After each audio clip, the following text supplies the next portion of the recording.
बहुत सुंदर चर्चा आई है, ध्यान दे के सुनने वाली बात है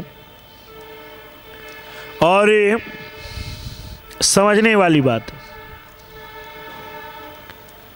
आप एक बात बताइए, जब आप परेशान होते हैं, जीवन के जिन क्षणों में उदास होते हैं, तो आपका क्या दिल करता है कि भगवान को मैं याद करूं।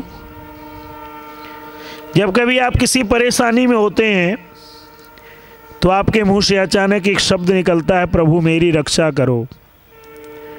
बोलिए, निकलता है कि नहीं निकलता है? वेद क्या कह रहा है? वेद कह रहा है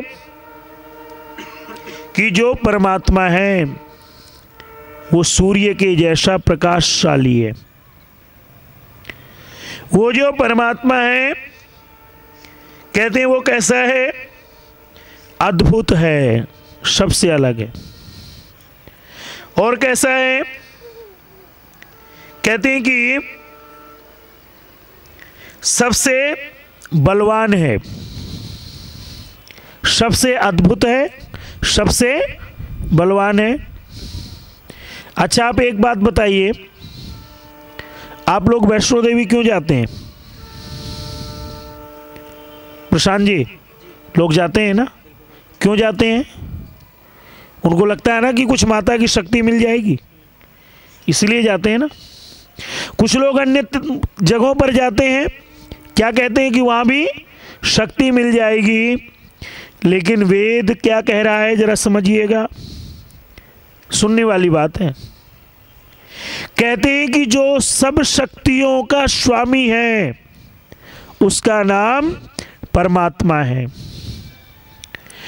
वो सब शक्तियों का स्वामी आपके हृदय में निवास कर रहा है। जरा ध्यान देने वाली बात है। वो सब शक्तियों का स्वामी आपके हृदय में निवास कर रहा है, लेकिन जब भक्ति की ज्योत जलेगी तो क्या होगा? बोलिए, वो आपको शक्तिवान कर देगा। एक उदाहरण दे दूं आपको,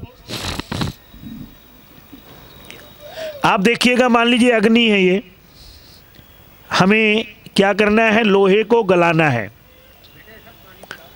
ध्यान दीजिए बात को, हमें लोहे को गलाना है तो हम क्या करेंगे? अग्नि में क्या करेंगे प्रशांत जी? डाल देंगे। जब लोहा पूरी तरीके से लाल हो जाएगा, फिर आप बता सकते हैं कि लोहा क्या और अग्नि क्या है? नहीं बता सकते ना। ठीक उसी प्रकार से उस प्रभु की भक्ति में जब हम सब उसके जैसे बन जाएंगे, उस समय उसकी दिव्य शक्तियों का चमत्कार आपके हृदय में होने लगेगा और आपको यहीं पर ही सारी शक्तियों के स्वामी खुद बन जाओगे आप। और फिर जिस काम को करोगे वही काम आपका सफल हो जाएगा। यही बात तो वेद कहता है कि जो परमात्मा है वो अद्भुत शक्तियों से परिपूर्ण है। जरूरत इस बात की है कि हम हृदय में उसको महसूस करें। और कहते हैं उस प्रभु की प्रेरणा कहाँ हुआ करती है? हृदय में होती है। उस प्रभु की कृपा कहाँ होती है? आपके स्वयं के अंदर होती है। उसकी कृपा कहीं बाहर प्राप्त नहीं होती है। इस बात को समझते हुए कि आपको जैसा वो प्रभु तेजस्वी है, ध्यान दीजिएगा, जैसा वो सूर्य के जैसे हजारों सूरजों को प्रकाशित कर रहा है, जैसे वो सूरज कैसा है बताइए? सुबह निकलता है, एकदम तेजस्वी है। ठीक उसी प्रकार से आप जब अपने हृदय में प्रभु की भक्ति के द्वारा एकदम तेजस्वी बन जाएंगे तो क्या होगा? उस प्रभु के प्रकाश से प्रकाशित हो जाएंगे। और एक छोटी सी बात कह दूं, एक आपने उदाहरण सुना होगा कि एक गुरु के पास दो शिष्य पहुंचे और दो शिष्य पहुंचे तो गुरु ने कहा एक को कि बेटा किसी कमरे में अंधेरा है, उसको दूर करने का क्या उपाय है? कहते हैं जो पहले वाला शिष्य था वो क्षत्रिय का बेटा था।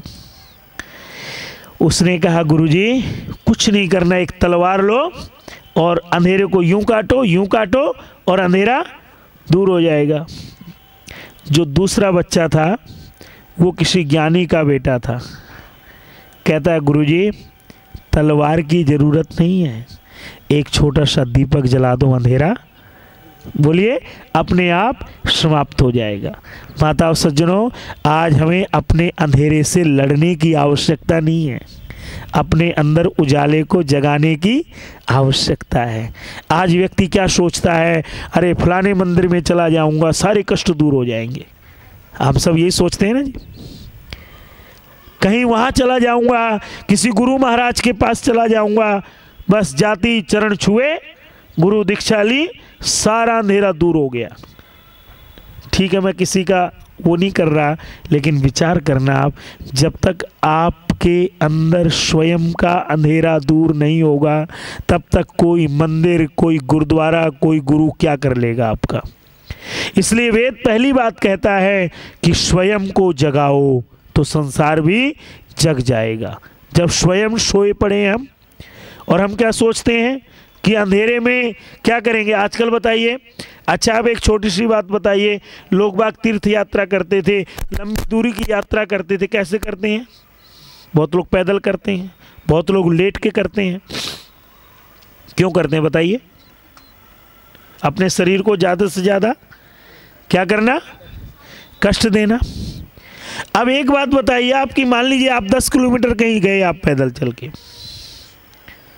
आपको जो कार्य करना वो भी कर लिया, उसके बाद आप क्या करेंगे? सो जाएंगे ना? बोलिए, सो जाएंगे ना आप? देखिए, इस भक्ति का भाव था कि मन को सुलाना, हमने शरीर को सुलाने का काम कर दिया तो क्या हो गया? आप तो सो गए, लेकिन आपका मन वहाँ भी बैठा बैठा स्वप्न ले रहा है। विचार करना मेरी बात का, मैं किसी चीज़ के विरोध में नहीं हूँ, लेकिन भाव क्या है? भक्ति का भाव ये था कि ये जो मन है, आपने एक कहावत सुनी होगी ना, मन के जीते जीते हैं मन के हारे, बोल दीजिए हार। आप सुबह उठें, उठ करके अपने आप से कह दें मैं स्वस्थ हूँ, आपको बेशक 100 बुखार हो, 102 बुखार हो, आप ठीक रहेंगे। और सुबह उठ के कह दो आज तो सब बेकार लग रहा है, आज तबीयत ठीक नहीं है, आप देखना कितने भी स्वस्थ हो। और जहाँ किसी ने आके टोक भी दिया, अरे प्रशांत भाई क्या बात है, आज कुछ तबीयत ठीक नहीं है, बस फिर तो करेला और नीम चढ़ा हो गया। सुबह बात भी आ गई और चेहरे से भी लोगों ने भाप लिया, अब तो काम नहीं होगा भैया, फोन ऑफिस बंद कर दो, आज मैं आराम कर रहा हूँ। वेद यही कह रहा है, कह रहा भैया मन को जगा लो, मन को जीत लो, जहां तुम चाहोगे उसको तुम जीतोगे। और कैसे जीतोगे? प्रभु की कृपा से जीतोगे, उसके दिव्य शक्तियों से आरोहण करके तुम उन चीज़ों को जीत लोगे जिन चीज़ों के लिए तुमने पता नहीं कहाँ की ठोकरें खाई है। जिस दिन तुम अपने मन को बदल लोगे, ये मन तुम्हें बदल डालेगा। इतनी सुंदर चर्चा थी, आप सभी ने शायद इसको प्रसन्नतापूर्वक सुना होगा। इसी श्रद्धा भाव से 3 बार गायत्री मंत्र आप बोलेंगे तो अब मुझे भी रेस्ट मिल जाएगा। स्वयं 3 बार बोलिए।